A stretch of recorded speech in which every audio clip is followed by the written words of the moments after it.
वर्षा युग में आप सब लोगों ने धर्म ध्यान किया है। प्रातःकालीन स्वाध्याय में कार्तिकेयन प्रेक्षा एवं आत्मानुशासन का ग्रंथ का वाचन महाराज भी आप लोगों को करा रहे हैं। इन दोनों ग्रंथों का आलम्बन लेकर के भावों में पवित्रता आप लोगों ने पैदा की है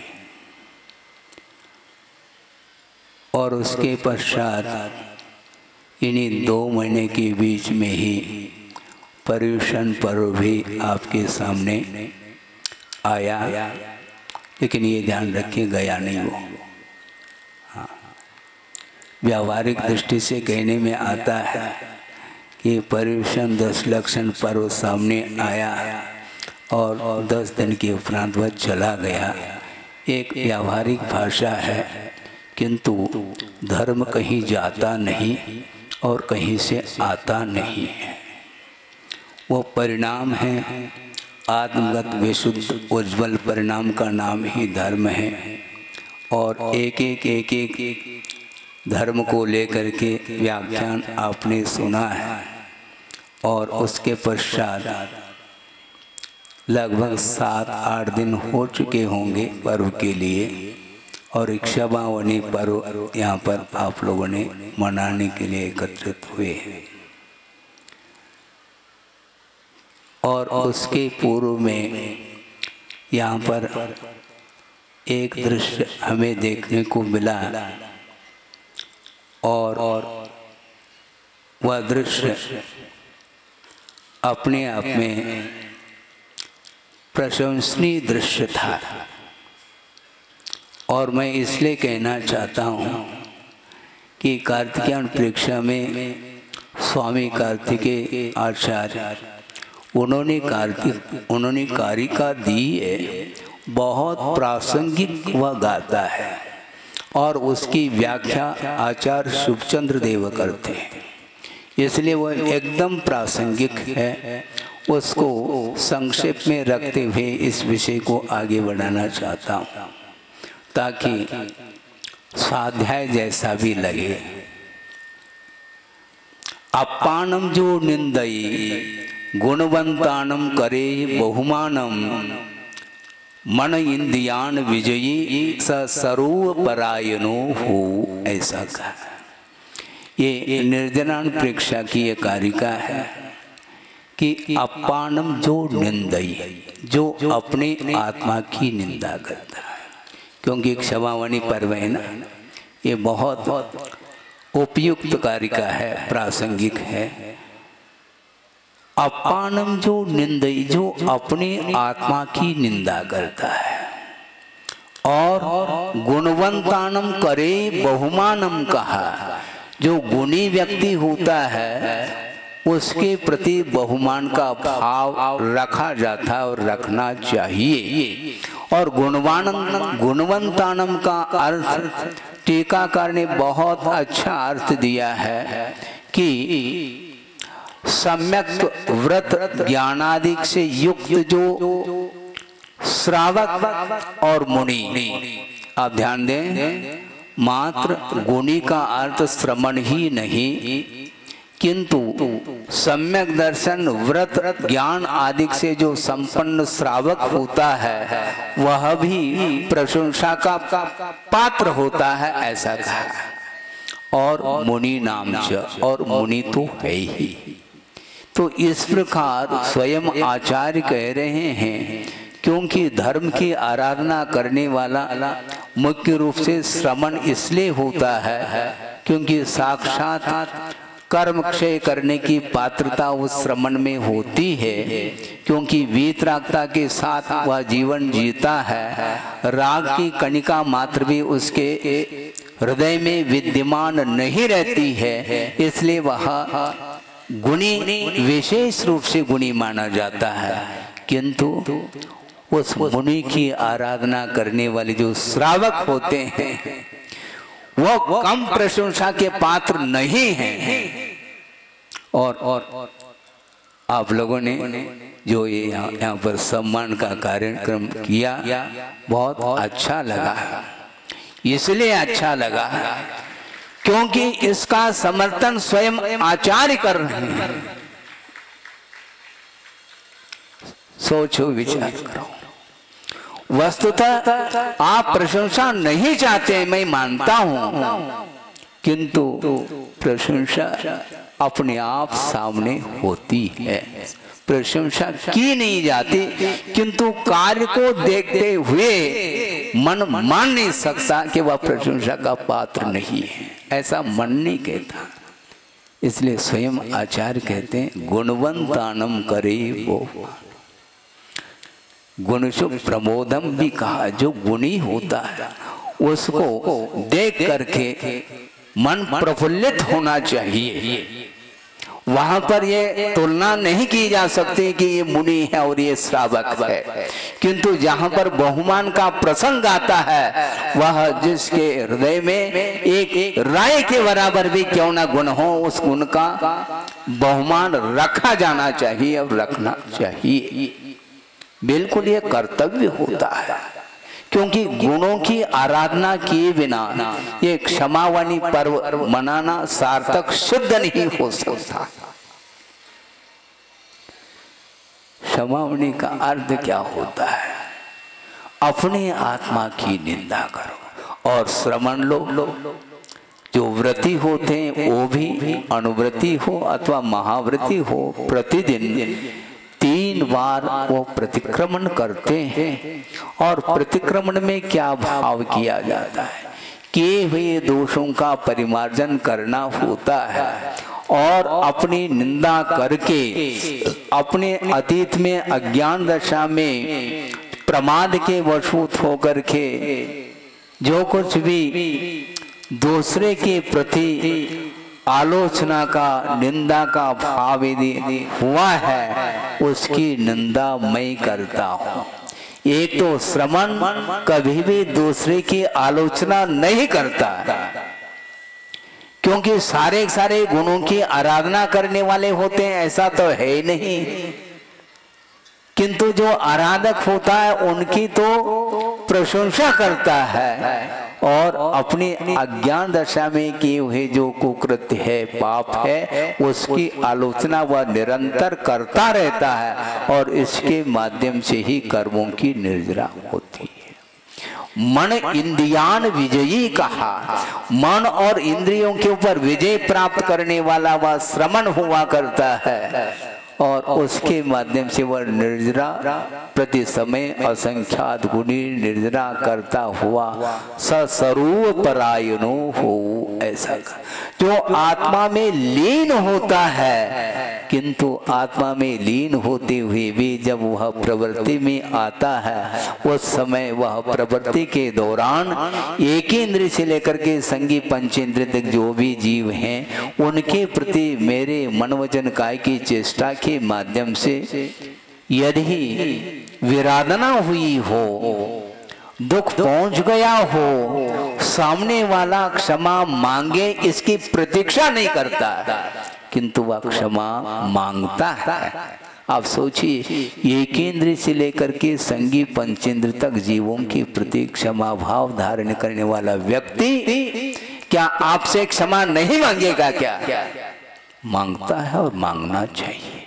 इसलिए यहाँ पर लगभग 6.5 महीने हो चुके हैं और यहाँ पर स्वाध्याय कर रहे हैं, तत्व चर्चा आदि करते हैं और मैं गुरुदेव को स्मरण में लाता हुआ गुरुदेव से प्रार्थना करता हूँ, भगवान आपकी आज्ञा का पालन कहाँ तक मैंने किया है कि नहीं किया, यह मुझे ध्यान में नहीं आता, क्योंकि शिष्यों के द्वारा गलती तो होती ही रहती है। इसलिए गुरुदेव के चरणों में मैं क्षमा मांगता हूँ। बार बार बार क्षमा मांगता हूँ। और मंचासीन जो भी मुनि महाराज हैं उनकी ओर से भी गुरुदेव के चरणों में क्षमा मांगता हूँ। और क्षमा करने की कोई बात ही नहीं आती है। सोचिए, मन इंद्रियान विजयी ऐसा कहा। अपने आप के मन को नियंत्रण में रखने वाला, मन के ऊपर विजय प्राप्त करने वाला, अपने इंद्रियों के ऊपर विजय प्राप्त करने वाला जो श्रवण होता है वह कभी भी किसी के प्रति शत्रुता का भाव स्वप्न में भी नहीं रख सकता। हाँ, इसी का नाम श्रावण्य है। सबका कल्याण हो ये भाव हृदय में रहता है और रहना चाहिए। प्रतिकूल वातावरण उपस्थित होने के उपरांत भी किसी भी प्रकार से कषाय का भाव मन में नहीं आना, ये क्षमा भाव माना गया। कर्मों की उदीर्णा जब होती है वो समय अपने आप को संभालना ही क्षमा है। जिस समय कर्म की कोई प्रतिकूलता उदय नहीं आता है, मान लो कर्म, उस समय क्षमा भाव उसका कोई महत्व नहीं है। उस समय भी क्षमा भाव है, किंतु प्रतिकूलता उपस्थित होने के उपरांत भी उस समय भी किसी के प्रति क्रोध का भाव नहीं आना, मान का भाव नहीं आना, और वक्रता का भाव नहीं आना, और लोभ का नहीं आना। ये वस्तुतः धर्म इसी को बोलते हैं। वस्तुतः ये धर्म जो 10 भेद किए हैं, ये भिन्न भिन्न विषयों को लेकर के स्वरूप व्याख्यायित करने के अपेक्षा से, परिभाषा के अपेक्षा से भिन्न भिन्न करके स्वरूप बताया गया है। किंतु इसका अर्थ ये नहीं कि आज क्षमा धर्म हो गया और कल से मार दो, मतलब बुंदेलखंड में क्या बोलते हैं, मार दो यानी मार दिया। ऐसा नहीं होना चाहिए। आज क्षमा धर्म है तो कल से हम हाथ दिखाएंगे, आज हाथ जोड़ेंगे और कल से हाथ दिखाएंगे, ऐसा नहीं होता। ये ध्यान रखें।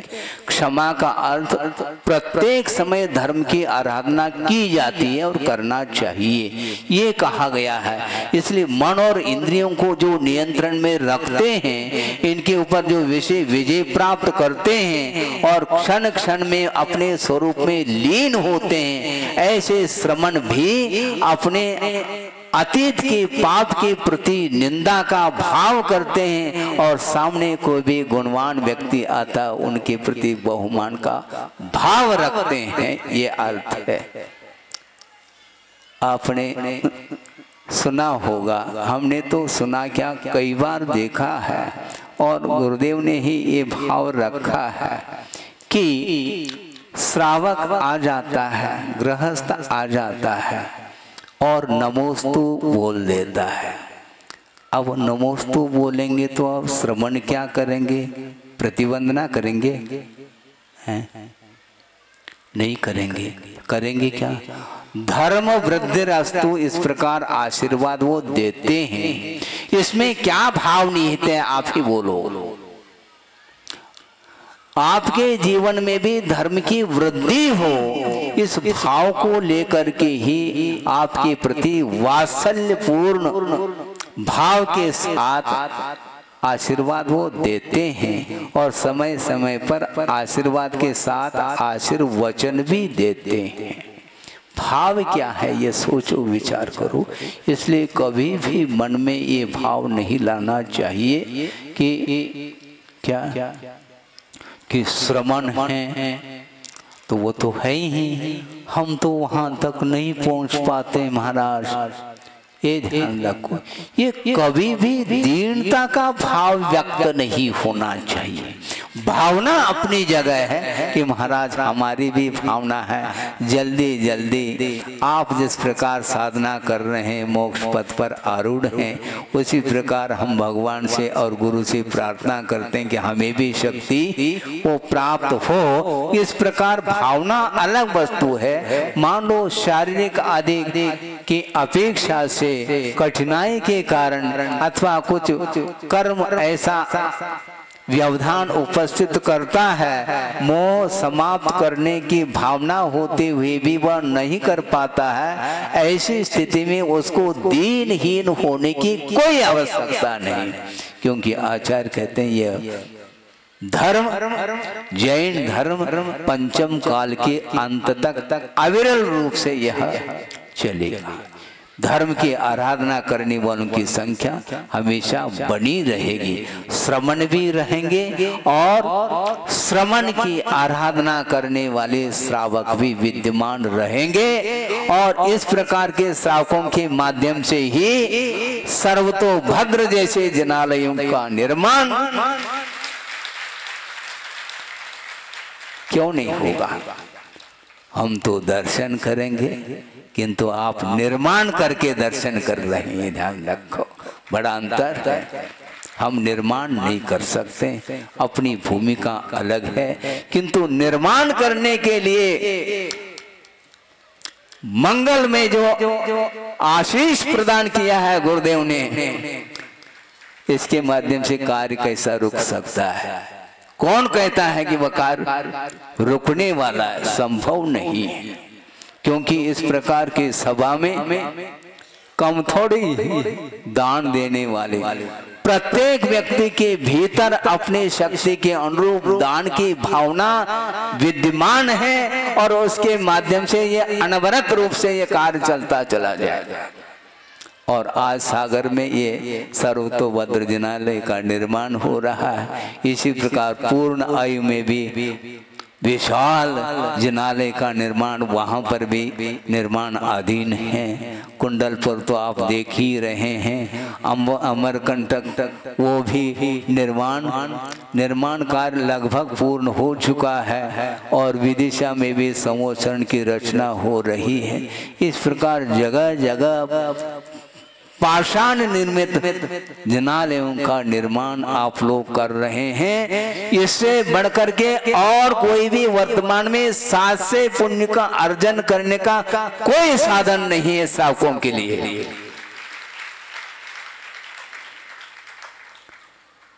और आचार्य महाराज आपको आशीर्वाद देंगे। बार बार हम क्या आपको मोटिवेट कर सकते हैं?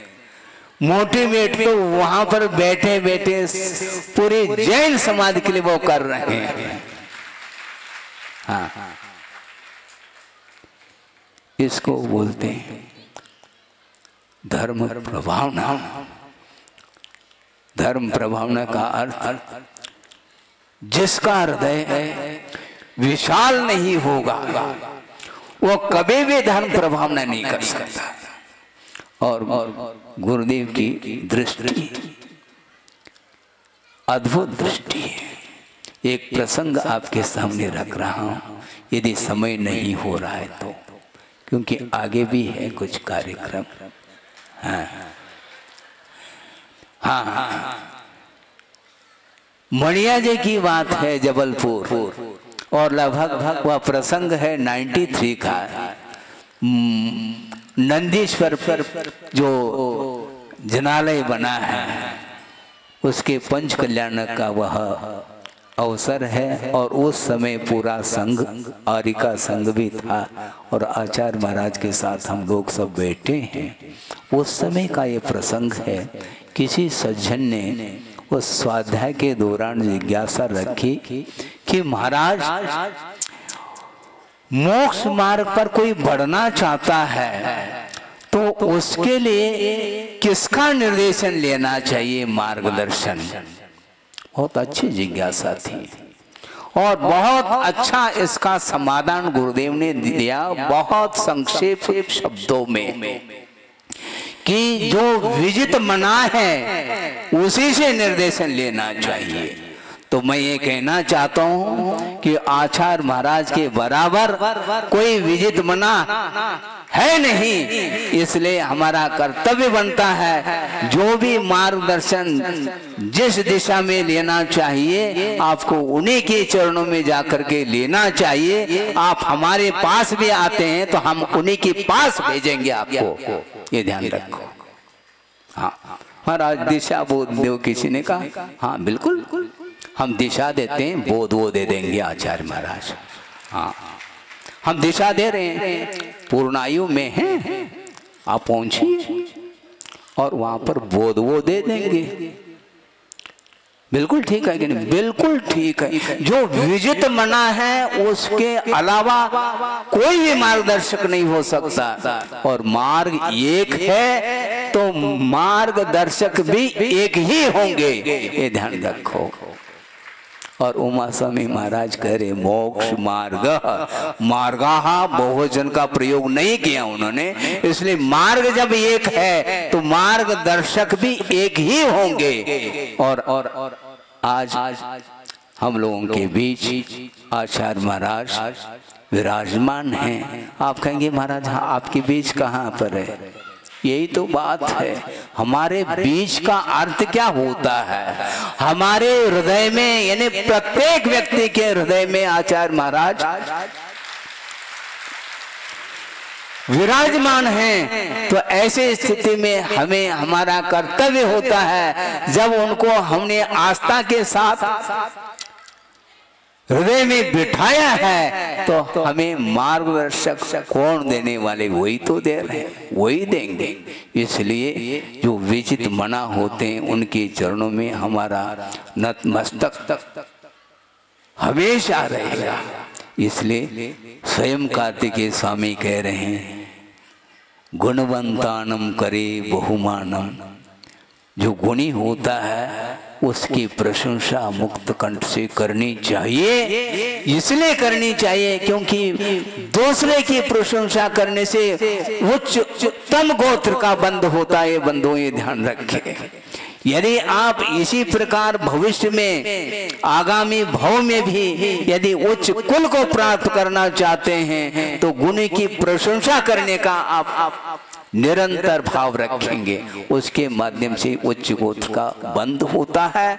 और जो व्यक्ति दूसरे की निंदा आलोचना करने में लगा हुआ है वह नीच गोत्र का बंध करता है। यह कर्म सिद्धांत बोल रहा है, मैं नहीं बोल रहा हूँ। हाँ ये कर्म सिद्धांत बोलता है। इसलिए दूसरे की आलोचना, दूसरे की निंदा, दूसरे की क्रिटिसाइज ठीक नहीं। आप एक्सरसाइज करने का प्रयास करिए, क्रिटिसाइज नहीं। हाँ क्रिटिसाइज करने के लिए पर्याय मिली है क्या? नहीं। कोई भी कार्य करते हैं उसमें संभव है कुछ कमियां रह सकती हैं, लेकिन केवल कमी की ओर दृष्टि गलत बात है। कमी को सुधारने का प्रयास करना चाहिए, हमें गुणों की ओर दृष्टि रखनी चाहिए। गुण ग्रहण का भाव धरे, बोलते तो हैं आप लोग मेरी भावना आदि में, तो गुण ग्रहण का भाव रखो। और गुरुदेव का ये कहना है यदि छात्र स्कूल जाता है, कॉलेज आदि जाता है, वह अंक लेकर के आया है, जितना अंक लिया है वह उसके गुण माने जाते हैं। यदि शेष अंक यदि लेकर के नहीं आया है इसका अर्थ वो दोष नहीं, क्योंकि दोषों की ओर दृष्टि नहीं रखी जाती, गुणों की ओर दृष्टि ही रखना चाहिए। गुणों को हाईलाइट करने का प्रयास करिए, दोष अपने आप में समाप्त हो जाएंगे। ये क्लियर है। इसलिए गुणों की आराधना करिए। दोषवादे च मौनम कहा। दोष, गुरुदेव ने एक बार ये भी कहा था, ऐसा कौन सा भवन है जिसमें एक भी दरवाजा ना हो? देखा आपने कभी? भवन हो और प्रवेश करने के लिए एक भी दरवाजा ना हो, ऐसा हो सकता है क्या? संभव ही नहीं। उसी प्रकार मानव हो और उसके अंदर एक भी गुण ना हो, ऐसा हो नहीं सकता है। पक्की बात। इसलिए हम ये कहना चाहते हैं कि अपनी आत्मा की निंदा करने के लिए बार बार आचार्य कहते हैं, और यहाँ तक कहना चाहते हैं श्रवण के लिए कि देखो ये ध्यान रखो, तुम्हारा तीव्र पर पुण्य कर्म का उदय था, इसलिए तुम दीक्षित हुए हो। और यहाँ तक अपने आप की लघुता प्रकट करते हैं, मैं केवल निमित्त हूँ, ऐसा कहते हैं। उनके मुख से हजारों बार हमने सुना है। 50 साल हो गए हैं पूरे विश्व को प्रकाश देते हुए, इसके उपरांत भी वो कहते हैं मैंने कुछ नहीं किया, ये जो कुछ भी दिख रहा है ये केवल आचार्य ज्ञान सागर जी महाराज का वरद हस्त का परिणाम है। ऐसा उनका कहना है। इसको बोलते हैं लघुता। और हम थोड़े बहुत भी कार्य किए नहीं और हमने सब कुछ कर लिया, ऐसा नहीं है। बिल्कुल ऐसा कभी भी मन में भाव नहीं आना चाहिए। हाँ, एक हाथी है, बहुत बलशाली हाथी है वो है, और वह पुल पार कर रहा है, और पुल पार करते समय वो पुल हिलने लगा, और उस हाथी के ऊपर एक हाथी के ऊपर वह मक्खी बैठी है, और वह विचार कर रही है मेरे द्वारा पुल हिल रहा है।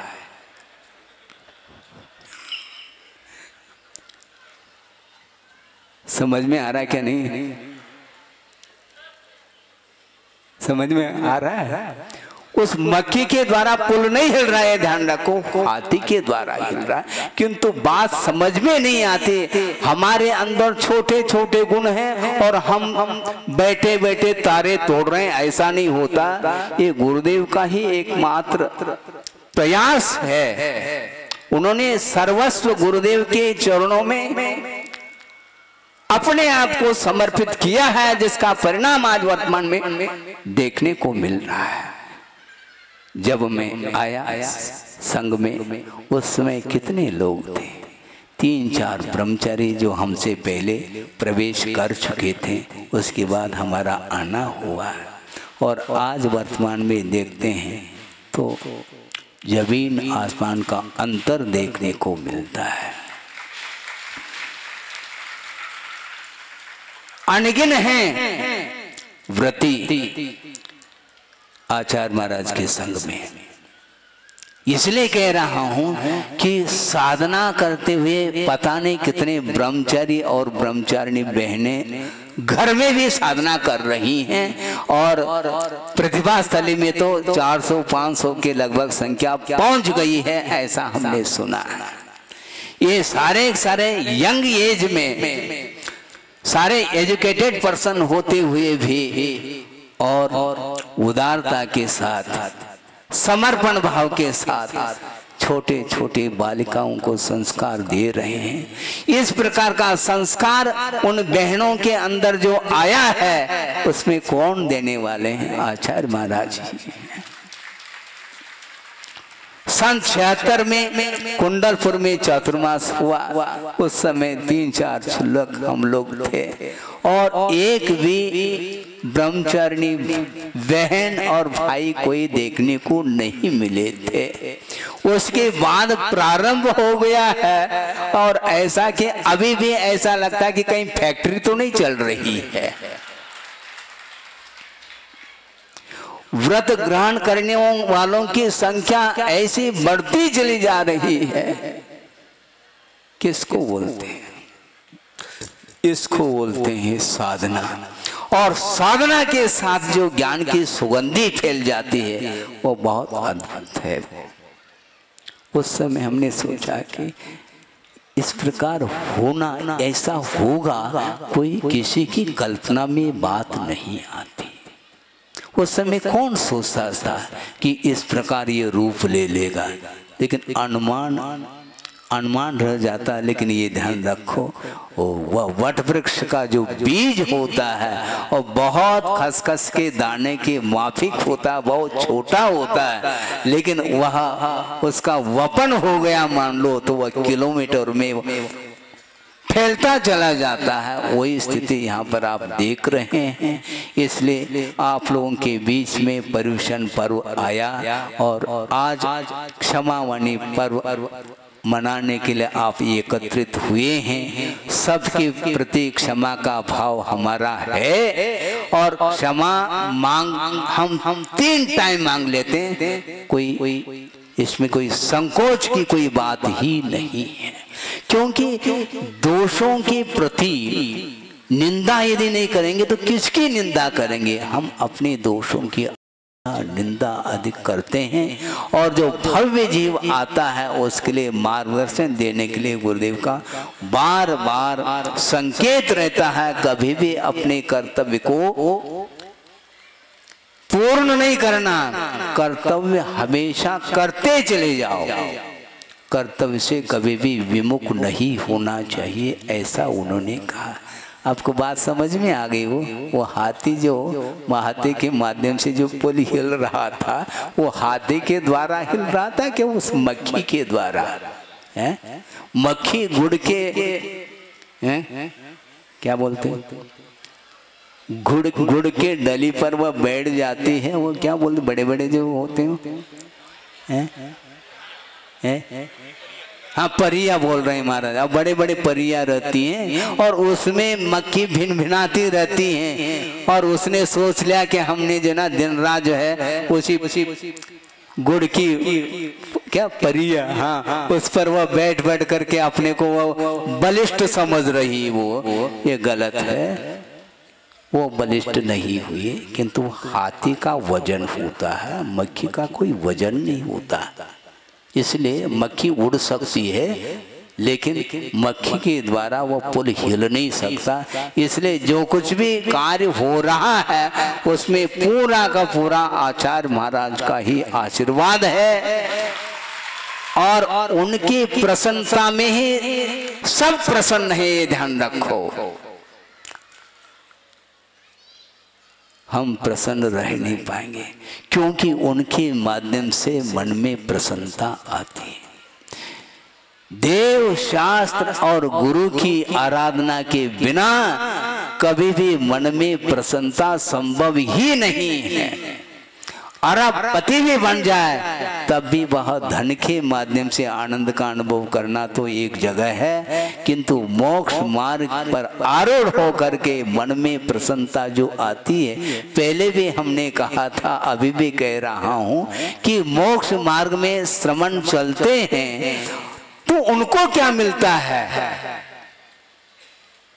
क्योंकि धन संपदा छोड़ दी, परिवार छोड़ दिया, कोई संबंध रखा नहीं, यहाँ तक कि बदन पर जो वस्त्र थे उसको भी उतार करके फेंक दिया।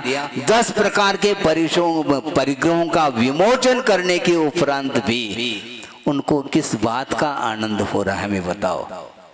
हमें पूछना चाहते हैं, पहले भी ये रखा था प्रसंग, मोक्ष मार्ग में सुख है क्या? कोई प्रश्न करता है। मैं कहता हूं मोक्ष मार्ग में कोई सुख नहीं। महाराज फिर आप काहे के लिए आ गए? इसलिए आए, मोक्ष मार्ग में यदि कोई सुख है तो आस्थागत ही सुख है, ये ध्यान रखो। क्योंकि पंचेंद्रिय के विषय संबंधी कोई सुख तो मिलेगा नहीं यहाँ पर तो एक बार भोजन करेंगे, स्थिति भोजन खड़े होकर के, और आप लोग भी खड़े होकर के करेंगे जहां तक बफर सिस्टम बोल रहे हैं महाराज। हाँ बिल्कुल। तो एक बार श्रमण लोग एक बार 24 घंटे में भोजन आहार लेते हैं खड़े होकर के, और वो मांगते नहीं, और उनको क्या मिल रहा है? जो मिल रहा है उसके लिए भी इसको उठाओ, इसको उठाओ, इसको उठाओ कहते हैं। एक बार की बात है, महाराज आपने उठाया नहीं था, लिया क्यों नहीं? हमने कहा हमने रखा थोड़ी था। आपने रखा है थाली में, हमने थोड़ी रखा है। हमने उठाया नहीं इसका अर्थ ये थोड़ी हमने रख दिया है। नहीं, हमें जो लेना है, जितना लेना है, जो लेना है वो ही लेंगे हम। तो ऐसी स्थिति में पूरे के पूरे पंचेंद्रिय के विषय सारे सारे समाप्त हो चुके हैं। तो ऐसी स्थिति में सुख किस बात को लेकर के होता है श्रवण को? तो आचार्य कहते हैं आस्थागत ही सुख है। ये विश्वास इसी का नाम है। धर्म के प्रति विश्वास रखने वाला व्यक्ति ही उस मंजिल को प्राप्त कर सकता है। मोक्ष मंजिल को प्राप्त करने के लिए आचार्य कहते हैं मोक्ष मार्ग की प्रथम सीढ़ी या विज्ञान चरित्रा, इस प्रकार छड़ाला में आप लोग पंक्ति पढ़ते हैं। इसलिए स्पष्ट है कि आस्था के साथ इस प्रकार के धार्मिक आयोजन आदि का आप करते हैं तो निश्चित रूप से भविष्य में आपका जो जीवन होगा अब ज्यादा आप विकल्प करने की आवश्यकता नहीं। इसी प्रकार के महान जो आचार्य गुरु महाराज बैठे उसी प्रकार उन्हीं का सानिध्य भविष्य में भी मिले, यह पवित्र भाव हम रखते हैं। इसलिए अपने को प्राणी मात्र के प्रति क्षमा भाव रखना चाहिए। ये बड़ा ये छोटा इस प्रकार की परिकल्पना, ये भेद रेखा समाप्त कर देनी चाहिए। ये अलग है, व्यावहारिक क्षेत्र में वो व्यवस्था तो चलेगी। आराध्य और आराधक का जहाँ तक सवाल है वहाँ पर तो यह भेद नियम से चलेगा, किंतु जिस समय आत्मचिंतन करते समय सारे सारे भेद रेखाएं समाप्त हो जाती हैं तब कहीं जाकर के वह श्रवण केवल ज्ञान को प्राप्त कर लेता है। इसलिए यह संक्षेप में हमारा इतना ही कहना है कि क्षमावाणी पर्व आप लोगों ने मनाया है और हम भी उसमें शामिल हैं, ये ध्यान रखो। ऐसा थोड़ी कि आपने ही मनाया, हम भी तो बैठे मनाने के लिए तो आए हम, बल्कि हम प्रतिपल मनाएंगे क्योंकि क्षमा वीरस्य भूषणम कहा है। हाँ, क्षमा भाव के द्वारा ही कषाय का निर्मूलन हो जाता है। इसलिए कषाय भाव हमेशा संसार के लिए कारण बनते हैं और कषाय का अभाव ही मुक्ति के लिए, क्षमा भाव ही मुक्ति के लिए कारण बन जाता है। इसलिए हम मोक्ष प्राप्त करना चाहते हैं तो भूल करके भी किसी के प्रति भी वैर भाव न रखें, ये हमेशा कहना है आचार्यों का। वैर क्यों रखते हैं? अब दूसरी बात है, 2 मिनट और ले लेते हैं कि ये वैर भाव रखने वाला कौन सा जीव होता है? एक इंद्रिय से लेकर के असंगी पंचेंद्रिय कभी भी वैर नहीं रख सकते वो, क्योंकि उसके पास माइंड नहीं है, उसके पास विचार करने की क्षमता नहीं है, उसको पहचान करने की कोई क्षमता नहीं है कि इसने मुझे दुख पहुंचाया है। किसी ने वृक्ष को काट लिया, उस समय अनंत दुख का वह अनुभव कर रहा है जीव, लेकिन ये ध्यान रखो ये कर्म सिद्धांत है, जिसने उस वृक्ष को काटा है उसके प्रति कोई वैर भाव नहीं उसका, क्योंकि वैर भाव करने के लिए माइंड चाहिए। ये वही व्यक्ति है जिसने हमें मारा था। इस प्रकार का भाव संगी पंचेंद्रिय में ही संभव है। कभी भी असंगी पंचेंद्रिय आपस में मान लो लड़ भी ले तो भी कोर्ट कचहरी नहीं होगी। कोर्ट कौन जा रहा है? संगी पंचेंद्रिय तिरंज भी नहीं जा रहा है, ध्यान रखो। उसके लिए कोर्ट नहीं खुले हैं। कोर्ट किसके लिए खुले हैं? देवों के लिए नहीं, वो भी लड़ाई झगड़ा नहीं करते हैं, ध्यान रखो। और नारकेलियों के लिए कोई आवश्यकता नहीं कोर्ट कचहरी की। वहां पर सब सब सब सब सब कौन है वहां पर सब बंदी है, सब कैदी ही हैं वहां पर। वही पहुंच जाता है। यहाँ पर जो अपराध करता है वही, उसके लिए प्रवेश वहीं पर वही जाता है। इसलिए वस्तुतः ये कोर्ट कचहरी किसके लिए? केवल मानव के लिए। इसलिए वह आपस में एक दूसरे के प्रति अन्यान्य निमित्तों को लेकर के वह कलुषित भाव कर लेता है और उसके बदला लेने के फलस्वरूप इस प्रकार वह कोर्ट कचहरी आदि करता है। इसलिए हमें इस प्रकार नहीं करना, किंतु निरंतर क्षमा भाव की आराधना करते हुए अपने भावों को पवित्र बनाएंगे तो निश्चित रूप से आप लोगों का कल्याण कौन कर रहे हैं? गुरुदेव कर रहे हैं, हम नहीं कर रहे हैं। हमारा और आपका सबका एक साथ कल्याण हो रहा है।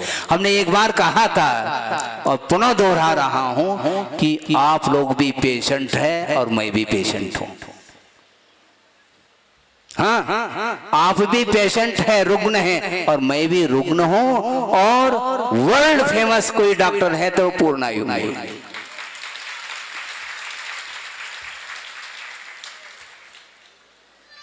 सबके रोग को वही ठीक करेंगे, लेकिन ये ध्यान रखो वो जैसा कहते हैं वैसा पथ्य का पालन करना पड़ेगा, अन्यथा नहीं। ये ध्यान रखो, उनके चरणों में जाओ और जैसा वो कहते हैं वैसा नहीं मानोगे, ये ध्यान रखो। दवाई का महत्व तब होता है जब दवाई के अनुरूप हम पथ्य का पालन भी करते हैं। इसलिए आपका कर्तव्य है, जो गुरुदेव ने आपको आशीर्वाद और जो दायित्व दिया है उसको बिना आगे पीछे विचार किए समर्पण भाव के साथ उस दायित्व का निर्वाह आप करेंगे। और इसके बिना निर्माण संभव नहीं है। अपने आत्मा का निर्माण नहीं करना, आत्मा को निर्माण करना है, मोक्ष तक पहुंचाना है अपने आत्म तत्व को। तो अपनी भूमिका के अनुरूप आप लोग सब श्रावक हैं और आपका कर्तव्य है, और आपके माध्यम से ही इस प्रकार के बड़े बड़े जनालयों का निर्माण भी हो रहा है। गुरुदेव की कृपा और उनके आशीर्वाद के माध्यम से आपके परिणाम निरंतर पवित्र होते चले जा रहे हैं। इसी प्रकार और पवित्रतम हो इस पवित्र भावना के साथ अहिंसा परमो धर्म की जय। बोधि